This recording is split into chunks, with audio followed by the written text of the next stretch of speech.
ಜೊತೆಯಲ್ಲಿ ಇವತ್ತು ಎಲ್ಲ ನಮ್ಮ ಮಂಡ್ಯ ವಿಧಾನಸಭಾ ಕ್ಷೇತ್ರದ 7 ಕ್ಷೇತ್ರಗಳು ಒಳಪಟ್ಟಂತೆ ಇವತ್ತು ಸಾರಾ ಮಹೇಶ್ ಅಣ್ಣ ಅವರು ಬರಬೇಕಾಗಿತ್ತು. ಬಹುಶಃ ಬೇರೆ ಕಾರ್ಯಕ್ರಮದ ಒಂದು ಒತ್ತಡದಿಂದ ಅವರು ಬರ್ಲಿಕ್ಕೆ ಆಗಲಿಲ್ಲ. ಹಾಗಾಗಿ ನಮ್ಮೆಲ್ಲರಿಗೂ ತಿಳಿದಂಗೆ ಮಂಡ್ಯ ಲೋಕಸಭಾ ಕ್ಷೇತ್ರದಲ್ಲಿ ಇರ್ತಕ್ಕಂಥ 8 ವಿಧಾನಸಭಾ ಕ್ಷೇತ್ರದ ವ್ಯಾಪ್ತಿ ಇವತ್ತು ಇಲ್ಲಿರ್ತಕ್ಕಂಥ ಎಲ್ಲ ನಮ್ಮ ಪಕ್ಷದ ನಾರಾಯಣ ಬಾಲರಾಜು ನರ್ಸರಿ ಕೃಷಿ ಮಾಡಿ ತಿಂಗಳಿಗೆ 5 ಲಕ್ಷ ಗಳಿಸ್ತಿದ್ದಾರೆ. ನೀವು ಕೂಡ ಅವರಿಂದ ಕಲಿಬೇಕಾ? ಅವ್ರ ಜೊತೆ ವಿಡಿಯೋ ಕಾಲ್ ನಲ್ಲಿ ಮಾತಾಡಬೇಕಾ? ಈಗಲೇ ಫ್ರೀಡಮ್ ಆಪ್ ಡೌನ್ಲೋಡ್ ಮಾಡಿ. ಗೌರವಾನ್ವಿತ ಹಿರಿಯ ಮುಖಂಡರುಗಳು ಅದಕ್ಕಿಂತ ಮುಂಚಿತವಾಗಿ ಬೆಳಗ್ಗೆ 10 ಗಂಟೆ 10:30 ಗಂಟೆಗೆ ಪ್ರಾರಂಭ ಆದಂತ ಈ ಒಂದು ಚುನಾವಣೆಯ ಒಂದು ದೃಷ್ಟಿಕೋನದಲ್ಲಿ ಒಂದು ಪೂರ್ವಭಾವಿ ತಯಾರಿಯನ್ನು ಮಾಡ್ಕೊಳ್ಬೇಕು. ಎಲ್ಲ ನಮ್ಮ ಚುನಾಯಿತಿ ಅಭ್ಯರ್ಥಿಗಳು, ಪ್ರತಿನಿಧಿಗಳು, ಜಿಲ್ಲಾ ಪಂಚಾಯತಿ ಇರ್ಬೋದು, ತಾಲೂಕ್ ಪಂಚಾಯತಿ ಇರ್ಬೋದು, ಗ್ರಾಮ ಪಂಚಾಯತಿ ಸದಸ್ಯರುಗಳಿರ್ಬೋದು, ಹಾಲಿ ಹಾಗೂ ಭಾವಿ ತಾವೆಲ್ಲರೂ ಇವತ್ತು ಅತ್ಯಂತ ಉತ್ಸಾಹಕತೆಯಿಂದ ಇವತ್ತೇನು ಸೇರಿದ್ದೀರಿ. ಬಹಳ ತಾಳ್ಮೆಯಿಂದ, ಸಮಾಧಾನದಿಂದ ಅವಾಗಿಂದ ನಾನು ಬಹಳ ಸೂಕ್ಷ್ಮವಾಗಿ ಗಮನಿಸ್ತಾ ಇದ್ದೆ. ಒಂದು ಕುರ್ಚಿ ಕೂಡ ಖಾಲಿ ಆಗಿಲ್ಲ. ಒಂದು ಕುರ್ಚಿ ಕೂಡ ಖಾಲಿ ಆಗದೆ ಇರತಕ್ಕಂಥದ್ದು ಬಹುಶಃ ಜನತಾದಳ ಪಕ್ಷದ ಎಲ್ಲ ಕಟ್ಟಾಳುಗಳು ಹೊರಗಡೆ ಕೂಡ ಇವತ್ತು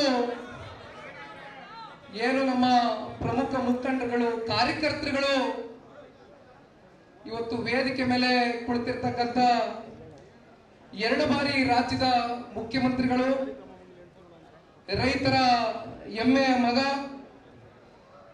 ನಿಮ್ಮ ಎಲ್ಲರ ನೆಚ್ಚಿನ ನಾಯಕರು, ಪೂಜ್ಯ ತಂದೆಯವರು ಮಾನ್ಯ ಕುಮಾರಣ್ಣ ಅವರ ಒಂದು ಸಮ್ಮುಖದಲ್ಲಿ ಇವತ್ತು ನಡೀತಾ ಇರತಕ್ಕಂಥ ಈ ಒಂದು ಪೂರ್ವಭಾವಿ ಸಭೆ ಜೊತೆಯಲ್ಲಿ ಕೋರ್ ಕಮಿಟಿಯ ಅಧ್ಯಕ್ಷರು, ಹಿರಿಯರಾಗಿರ್ತಕ್ಕಂಥ ಜಿ.ಟಿ. ದೇವೇಗೌಡರು ಸಾಹೇಬರು, ಶ್ರೀರಂಗಪಟ್ಟಣದ ಇನ್ನೊಬ್ರು ಮುಖಂಡರಾಗಿರ್ತಕ್ಕಂಥ ರವೀಂದ್ರ ಶ್ರೀಕಂಠಯ್ಯನವರು, KR ಪೇಟೆಯ ಇವತ್ತಿನ ಸನ್ನಿವೇಶಕ್ಕೆ ಏಕೈಕ ಶಾಸಕರು ಆಗಿರ್ತಕ್ಕಂಥ H.T. ಮಂಜಣ್ಣ ಅವರು,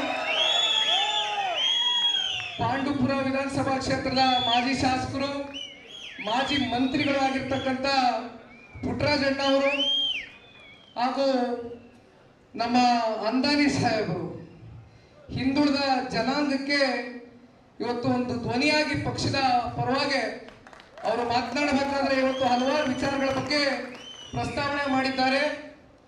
ನಮ್ಮ ತಂದೆಯವರ ಇನ್ನೊಬ್ಬರು ಸಹೋದರರು ಅಂದಾನಿ ಸಾಹೇಬರು, ಜೊತೆಯಲ್ಲಿ ಇನ್ನೊಬ್ರು ಅನುಭವಿಗಳು, ಹಿರಿಯಕರು, ನಮ್ಮೆಲ್ಲರ ಮಾರ್ಗದರ್ಶಕರು ಆಗಿರ್ತಕ್ಕಂಥ ಮದ್ದೂರು ವಿಧಾನಸಭಾ ಕ್ಷೇತ್ರದ ಮಾಜಿ ಶಾಸಕರು, ಮಾಜಿ ಮಂತ್ರಿಗಳು ಆಗಿರ್ತಕ್ಕಂಥ ತಮ್ಮಣ್ಣ ಸಾಹೇಬರು, ಜೊತೆಯಲ್ಲಿ ನಾಗಮಂಗಲ ವಿಧಾನಸಭಾ ಕ್ಷೇತ್ರದ ಇನ್ನೊಬ್ಬರು ನಮ್ಮ ಆತ್ಮೀಯರು, ಮಾಜಿ ಶಾಸಕರು, ಬಹಳ ಕಮ್ಮಿ ಅಂತರದಿಂದ ಅವರ ಸೋಲನ್ನ ನಾವು ಒಪ್ಕೊಳ್ಳಿಕ್ಕೆ ಸಾಧ್ಯ ಇಲ್ಲ. ಯಾಕೆಂದ್ರೆ